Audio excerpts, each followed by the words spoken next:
बड़ी खुश आइंदे कि यहाँ तक बात पहुँची है। लेट्स सी कि TORs क्या बनते हैं कमीशन के। बिस्मिल्लाहिर्रहमानिर्रहीम। अस्सलाम वालेकुम नाज़रीन, मैं हूं कंबर Zaidi. Supreme court of Pakistan में एक धमाकेदार समाअत।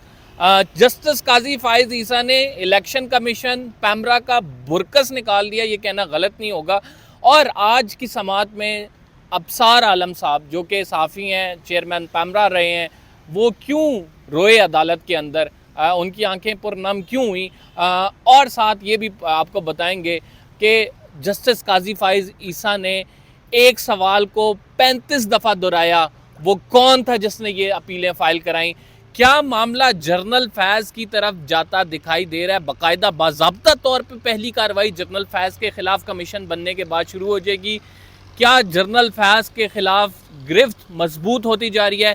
क्या मुल्क की तारीख़ में पहली दफ़ा किसी साबिक DGISI का एहतसाब होने जा रहा है? ये तमाम चीज़ें हम आपको इस व्लॉग में बताएंगे। जहांजेब हमारे साथ मौजूद हैं। जहांजेब का ताल्लुक एक्सप्रेस न्यूज़ से है। एक्सप्रेस पे जितनी स्टोरीज़ देखते हैं कोर्ट के हवाले से, सुप्रीम कोर्ट के, वो जहांजेब की होती हैं। मैं क्विकली आपको थोड़ा सा इसका बैकग्राउंड बता दूं और उसके बाद फिर हम जो ये तमाम सवालात हैं, इन तमाम सवालातों को एड्रेस करेंगे। आज तकरीबन जो है 10:15 पे ये समाअत शुरू हुई और अभी 4 बजे ये समाअत ख़त्म हुई है। 6 घंटे की इस समाअत में बहुत कुछ हुआ है, लेकिन हम वो जो पर्टिनेंट चीज़ें जो आवाम से मुतल्लिक हैं, बहुत सारी स्टोरीज़ इसमें सामने निकल के आई हैं। जैसा कि एक अबसार आलम साहब ने एक ख़त लिखा था army chief general Qamar Javed Bajwa को, एक ख़त लिखा था चीफ जस्टिस ऑफ पाकिस्तान को, और एक ख़त लिखा था प्राइम मिनिस्टर उस टाइम के नवाज शरीफ साहब को। उन ख़त में क्या बातें की गई थी? उन ख़तों में ये बातें की गई थी कि जो उनको कोई रोग एलिमेंट्स जो हैं वो तंग कर रहे हैं और इंटेलिजेंस एजेंसी के ऑफिशियल्स उनको हरासा कर रहे हैं, उनके स्टाफ को कॉल आ रही हैं, और ये तमाम बातें उन्होंने उस टाइम प्रेस कॉन्फ्रेंस में की थी। लेकिन ये जो ख़त लिखे गए थे इनका कोई जवाब नहीं आया। तो जस्टिस अतहर मिनल्लाह ने कहा कि इससे पता लगता है कि हमारी स्टेट किस तरह से रन कर रही है।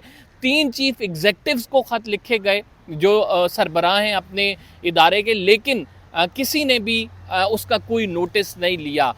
दूसरी स्टोरी जो इसमें है वो सलीम बेग जो कि चेयरमैन पैमरा हैं उनके हवाले से है। चेयरमैन पैमरा से जस्टिस काजी फाइज ईसा ने लगभग 36 से 40 मरतबा एक सवाल दोहराया, और वो ये था, who has ordered you to file the petition, who said you to file the petition? कौन आपको मजबूर कर रहा था कि पेटिशन फाइल करें? किसने आपसे पेटिशन फाइल कराई? लेकिन सलीम बेग साहब उन्होंने इसका जवाब नहीं दिया। क्यों नहीं दिया, ये जहांजेब से हम जानेंगे। अबसार आलम साहब ने अब वो बुनियाद रख दिया, बेसिकली ऑन रिकॉर्ड आ गया है। उन्होंने एफिडेविट के साथ कहा है कि जनरल फैज़ हमीद जो कि उस टाइम पे DGC थे, उनको हदायत दे रहे थे, और उनसे जो है वो पैमरा ब्लैकआउट के हवाले से 92 चैनल को जो है उसका जब बंद किया गया पैमरा की जानिब से, उसको बहाल करने के हवाले से और दीगर बहुत सारी हदायत दी गई, जिस पर उन्होंने चार्ज शीट की है जनरल फैज़ हमीद को। और चीफ जस्टिस ने कहा कि हम कमीशन बनाने का वफाकी हुकूमत को कह देते हैं, वफाकी हुकूमत इसमें अगर कमीशन बनाती है तो क्या कार्रवाई होगी। जहांजेब, आपको लग रहा है अब साबिक DGISI के ख़िलाफ़ फॉर्मली कार्रवाई का आगाज़, जिसे हम कहते हैं कागज़ों में, हम वरना फिर काफ़ी ज़्यादा ख़बरें सुन रहे थे कि DGISI को नज़रबंद कर दिया गया है जी। कभी कोई यूट्यूबर कहता था DGISI के ख़िलाफ़ जी साबिक जनरल फैज़ हमीद के ख़िलाफ़ कार्रवाई का आगाज़, तादीबी कार्रवाई का आगाज़ जो है फ़ौज के अंदर से हो गया। लेकिन अब जो चीज़ें ऑन रिकॉर्ड आई हैं, एफिडेविट रिकॉर्ड आप पे आया है, जो जस्टिस काजी फाइज ईसा ने ऑर्डर लिखवाया आज, तो आप समझते हैं कमीशन अगर बनाया गया तो बाकायदा ये आगाज़ है? बिल्कुल ये लग रहा है और ये पिछली 2 समातों में भी ये चीज़ हमें फ़ील हो रही थी कि अब बात उधर ही जाएगी। ये बात अब चल निकली है तो जाएगी फैज़ हमीद तक ही। तो ये हमें उस वक्त भी ये इस्टेब्लिश हो रहा था, जो बार बार कोर्ट के जानिब से पूछा जा रहा था कि वो कौन था, किसकी हिदायत थी, कौन सब कुछ करवा रहा था। तो अब एक गवाह भी आ गए हैं, साबिक चेयरमैन पैमरा अबसार आलम, उन्होंने एफिडेविट भी दे दिया है और अपनी मिसाल उन्होंने दी कि मुझे कॉल करके वो और उनके जो मातहत एहलकार हैं या उनकी टीम में मौजूद जो मातहत अफसरान थे या लोग थे, वो बाज़ाब्ता तौर के ऊपर कॉल करके जो है वो हिदायत दे रहे थे, इल्लीगल हिदायत देते थे कि आप फ़लाँ चैनल को खोल दें, फ़लाँ को अगर बंद किया है तो बाकियों को भी खोल दें। तो अब प्रोसीडिंग तो कमीशन शुरू कर देगा। अब वफाकी हुकूमत ने बताना है कोर्ट को कि क्या प्रोसेस है, कितनी अरसे में ये कमीशन बन रहा है। लेकिन सवाल फिर वही है कि क्या DGISI को अगर वो कमीशन बुलाएगा तो क्या वो कमीशन के सामने पेश होंगे, और अगर वो पेश हो जाते हैं तो फिर किस तरह से आगे प्रोसीडिंग क्या चलेगी। लेकिन एक चीज़ खबर मैं आपको क्लियरली बता दूं, जो मैंने कमीशन रिपोर्ट्स देखी हैं, पढ़ी हैं, जो कोर्ट ऑफ लॉ में हमने उन कमीशनों के ख़िलाफ़ अगर कोई दरख्वास्तें आई हैं उनका जायज़ा लिया गया, तो एक चीज़ तो बहरहाल ये हमने देखी है कि जो कमीशन होते हैं उसकी रिपोर्ट जो है वो उसको कोर्ट ऑफ लॉ में उसको शायद कोई बाइंडिंग हैसियत के तौर के ऊपर या कोर्ट ऑफ लॉ के तौर के ऊपर उसको नहीं देखा जाता, हैसियत नहीं होती। और उसकी जो रिकमेंडेशन होती है वो भी अगर कोई फेडरल गवर्नमेंट को दी जाए तो वो भी बाइंडिंग नहीं होती। तो बस कोई मर्जी है अमल करें हाँ, या ना अमल करें या ना करें। लेकिन एक पूरे मामले में आपको पता है कि जनरल फयाज की तरफ ज़रा देखते हैं उनके दौर को, जिसमें जस्टिस काजी फ़ाइज़ ईसा के ख़िलाफ़ रेफरेंस आया। जस्टिस काजी फ़ाइज़ ईसा को एक टफ़ टाइम से गुजरना पड़ा। उनकी जो बेगम साहिबा हैं वो यहाँ पे अदालतों में पेश होती रहीं, FBR के चक्कर काटती रहीं, और उसके बाद फिर एक ड्रामेटिक सीन हुआ जिसमें पहले उनके ख़िलाफ़ फैसला आया, नज़र सानी अपील में वो बच गए। तो अब राइट नाउ अगर कमीशन कोई रिपोर्ट देता है तो मेरा नहीं ख्याल कि जस्टिस काजी फ़ाइज़ ईसा इसको ऐसे जाने देंगे। सुप्रीम कोर्ट ने उस पर दोबारा समाअत रखनी है, टाइम कम है जस्टिस काजी फ़ाइज़ ईसा के पास। ये आप क्या कहते हैं इस हवाले से? देखिए, ये बात आपने ठीक कही है कि बखेरे काफ़ी हैं और वक्त कम है। लेकिन एक चीज़ मैं आपको बताऊं कि जो मीडिया रिपोर्ट्स में कहीं कहीं फैज़ हमीद साहब का कहीं मौक़िफ़ आया है, उसमें तो एक बात तो उन्होंने बहरहाल ये कही है कि मुझे जो कहा जाता था मैं वो करता था। चेन ऑफ कमांड की बात आप की है। फ़र्ज़ करें ना जी, अगर कमीशन बात जब निकलेगी तो दूर तो तक ये जाएगी, काफ़ी दूर तक चली गई है। तो अगर वो पूछेंगे हाँ जी दसो जी तानू किन्ने क्या है, तो वो कहेंगे जी कि ये तो फ़ौज में चेन ऑफ कमांड का कॉन्सेप्ट है। तो मुझे तो यानी आप कह रहे हैं कि वो कौन था कि स्टोरी बाजवा साहब तक गई? बाजवा को पता नहीं किधर किधर तक देखे ना। जनरल मुशर्रफ का मामले में क्या हुआ, हाँ। जनरल मुशर्रफ केस में, ट्रिजन केस में, जो मुशर्रफ के वकला का जो डिफेंस था वो ये था कि ये फैसले जो हैं ये पॉलिसी मैटर्स हैं, और ये पॉलिसी मैटर्स डिसाइड होते हैं कोर कमांडर मीटिंग्स लेवल के ऊपर।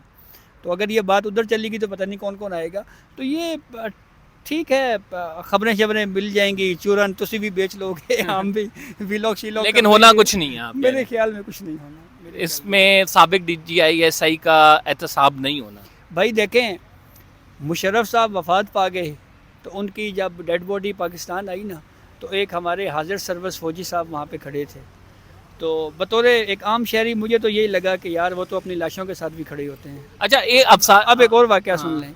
जनरल बाजवा साहब रिटायर हुए, कुछ अरसे बाद जो हमारे मौजूदा आर्मी चीफ़ हैं उनके साथ वो बैठे हुए थे, तो इसका मैं क्या मतलब लूँ जी? अच्छा, अबसार आलम साहब ने कहा कि ये इसकी प्रोसीडिंग्स जो हैं वो लाइव दिखानी चाहिए। जस्टिस काजी फ़ाइज़ ईसा कहते हैं नहीं ये साढ़ा इख्तियार ही नहीं है। वो बड़ा दिलचस्प मुकालमा हाँ। हुआ। वो अफसार आलम साहब ने कहा जी कि प्रोसीडिंग बराह रास्त दसो, तो उस पर चीफ जस्टिस साहब ने कहा कि देखें बात ये है कि ये आप रिपोर्ट पढ़ें, रिपोर्ट में लिखा हुआ है कि सिर्फ ये जो कमीशन की रिपोर्ट है कि ये पब्लिक होगी। तो उस पर उन्होंने कहा जी उसामा बिन लादेन के हवाले से जो एबटाबाद कमीशन बना था, हामिद मीर किधर है? हामिद मीर के लिए कमीशन बना था, उसकी रिपोर्ट किधर है? तो इस पर देखिए जो चीज़ हमारे सामने है आप उस पर बात ना करें। चीफ जस्टिस साहब ने उनको ये कहा, और फिर अब 15 नवंबर तक केस पर समाअत मुलतवी कर दी गई है, और ये लग रहा है कि शायद हो सकता है TLP के ऊपर भी कोई पाबंदी लगे। अच्छा, सबसे बड़ी बात जो हम अपने व्लॉग में करने जा रहे हैं वो TLP के हवाले से है। TLP की नाज़रीन स्टोरी क्या है मैं आपको बता देता हूँ, फिर उसके बाद जांज़ेब से बात करेंगे।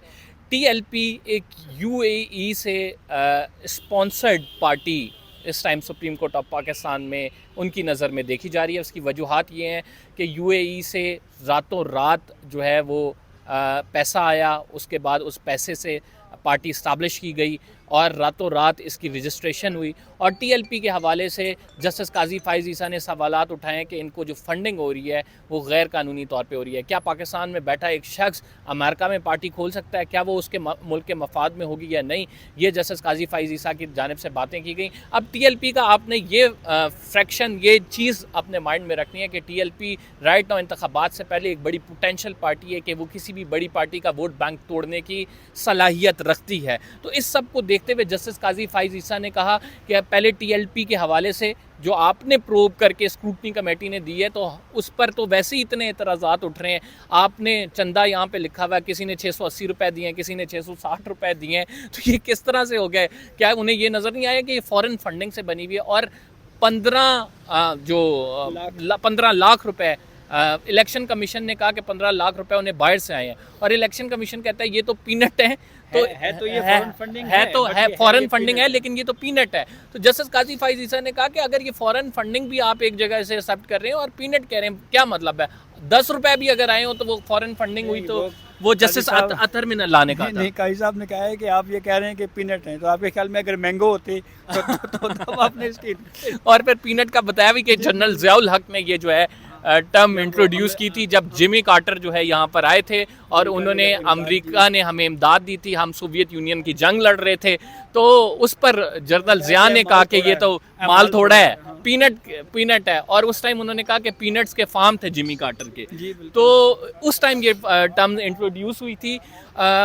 خیر جہاں کٹ اینڈ شارٹ, TLP کے حوالے سے جسٹس قاضی فائز عیسیٰ نے کہا آپ نے 1 مہینے میں ہمیں رپورٹ دینی ہے. الیکشن کمیشن نے 3 مہینے کا ٹائم مانگا. تو اس پہ 2 چیزیں ہیں اس میں. جسٹس صاحب نے کہا کہ دیکھیں وہ تو پھر الیکشن کے بعد والی بات ہو جائے گی, تو ذرا پہلے کام. اچھا 2 چیزیں ہیں, ایک تو ان کا فورن فنڈنگ کا معاملہ ہے, دوسرا ان کی رجسٹریشن کا معاملہ ہے. وہ کہتے ہیں رجسٹریشن آئین اور قانون کے مطابق نہیں ہے, ان کو فورن فنڈنگ ہوئی ہے, راتوں رات یہ پارٹی اسٹیبلش ہوئی ہے.